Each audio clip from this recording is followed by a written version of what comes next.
which is orientated towards the lunar calendar. Now we have a solar and a lunar calendar. The main thing is getting our house in order, and already we're in the 47th Sabbath of the Hebrew year.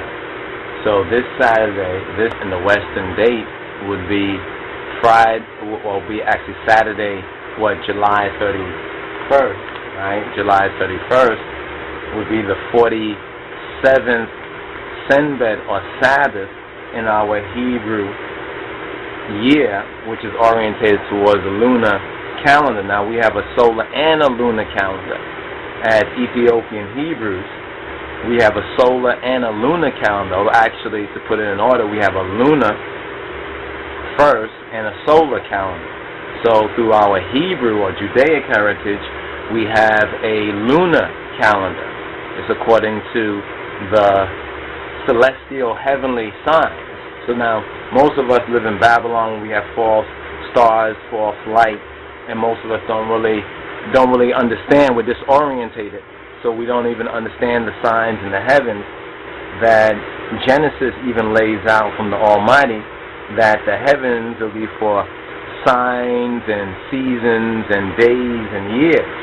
So it's very important to understand the AstroTheological significance, to true Judeo-Christian or Ethiopian Hebrew and elect Rastafari calculations and computation. The scripture says that we have to redeem the time because the days are evil. So we're living in these evil days, and we've got to redeem the time by using our senbets or Sabbaths effectively. So therefore, we're going to initiate the weekly orit or the Torah readings, the Ethiopic Torah or the orit readings. And we need to understand what's known as the Parashat HaShavua, Parashat HaShavua, which are the weekly, or every Senbet, every seventh day, there is a particular Torah portion, as well as a Haftorah portion from the prophets. And for us as Judeo-Christian or Tewahedo, based on that Ethiopian Hebrew foundation, we the once lost but now found Beta Israel, we also receive Yeshuwa Kristos at the name of Yahoshuwa. Therefore, we also have a Brit Hadasha or Hadith Kidan reading from the New Testament, from the New Covenant. And this is what we have sought to lay out right here with a chart that we've worked on, and it's going to be distributed very soon, uploaded and distributed, especially to our new Line of Judah site, and you can go on to the main web and get all the updates about that. So we have the parashat or the bait. The bait is the particular paragraphs and the mi'raf, the particular chapters that are to be read. So it begins at the Hebrew or Hebraic New Year, which interestingly enough coincides with the Ethiopian New Year, roughly around September 11th. We're going to get into some of the details, but since we're already, from our own calculation time, we're running late, because we actually were supposed to put up the 46th Senbet or the 46th Shabbat reading, which coincided with the 23rd of July and the Son of Man Day, or Lich Teferi, the birthday, what's known as the birthday of Edamari Haile Selassie, or Haile Selassie I. So now we're into the 47th Torah portion, or Orit reading. As you can see from our chart right here, that will show those who are seeing this in the video version, the 46 was Ekeb, but the Ashkenazi says Ekev, and we're going to update all of this with the Ethiopic, because main thing right now to utilize our time wisely, and this is what we do when we observe and keep the Senbet or the Sabbath Kedus or holy. We have a study from the Torah, we have a study from the Haftorah or the prophetical, as well as the Adis Kidan or the Brit Hadasha. So when we look at the 46, which was last week, which was actually the last Senbet, which was the 23rd of July, His Imperial Majesty Earth Day, or Teferi, the Son of Man Day, that was Ekev, and that was Deuteronomy chapter 7, verses 12 to chapter 11, verse 25. That was the Orit, or the Torah reading.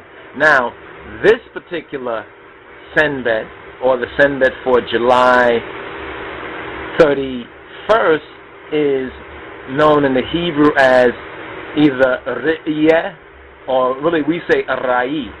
Bamarinya and the G is Arai. They say Ri'yeh or Ri'eh or Royeh. Depends on, whether it's Ashkenazi or Sephardic. So we don't get confused with that.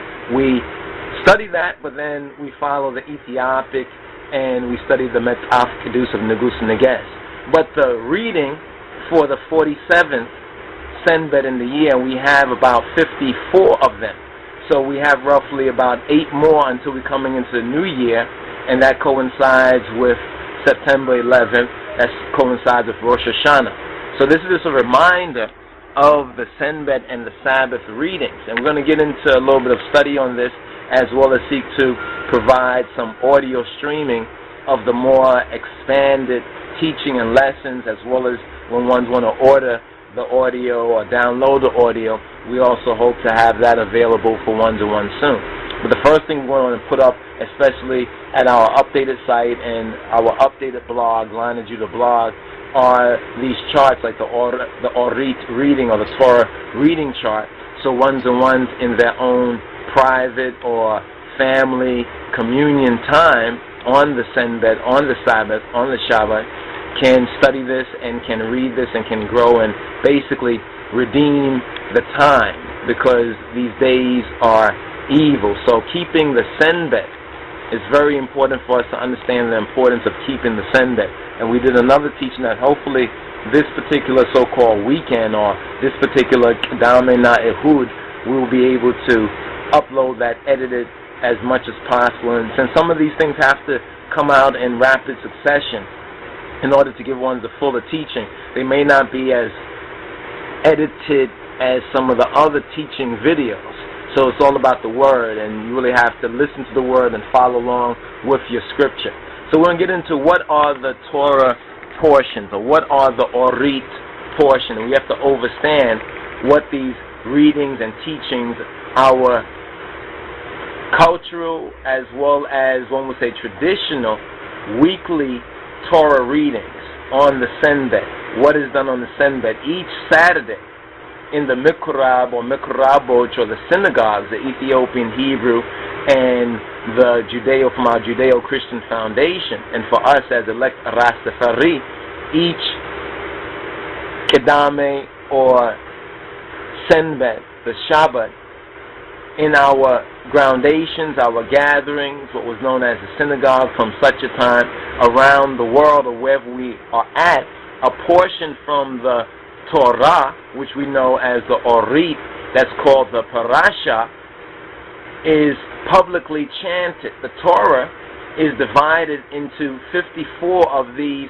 parashiot or parashot, so that in the course of a year, beginning and ending on the holy day or the holiday of Simchat Torah, the entire scroll of the 5 books of Moses has been recited during our Senbet Agelgalot, during our Sabbath services. And this forms the true Kedase, or the true liturgy for us as redeemed Ethiopian Hebrews in the King of Kings and His Christ. Now, one to note that in addition, the beginning of the following week's Torah portion, the beginning of the following week's Torah portion is chanted during the Senbet afternoon service and during Monday and Thursday morning services. We'll touch on that at another time. So what we're going to do right here is just kind of go over some of the basics so that ones will at least become a little bit familiarized with this, because this is a public reading of the Torah, the public reading of the Orit. When we say Torah, we're saying what you know from the West and the so-called Jewish. But as we get to our Ethiopic root, we call it the Orit. The Orit. Now, the reading, the Nabab of the Orit, or the Orit Nabab, it is a Kedus or a Kedase. It's a Kedase, it's a liturgy. Some say a religious ritual. You understand? Distinct. This is distinct from the study of Orit. Because the study of Orit, that is what's known as the Talmud, the Talmud, the Talmud, the Talmud, the Talmud, the Talmud. Reading.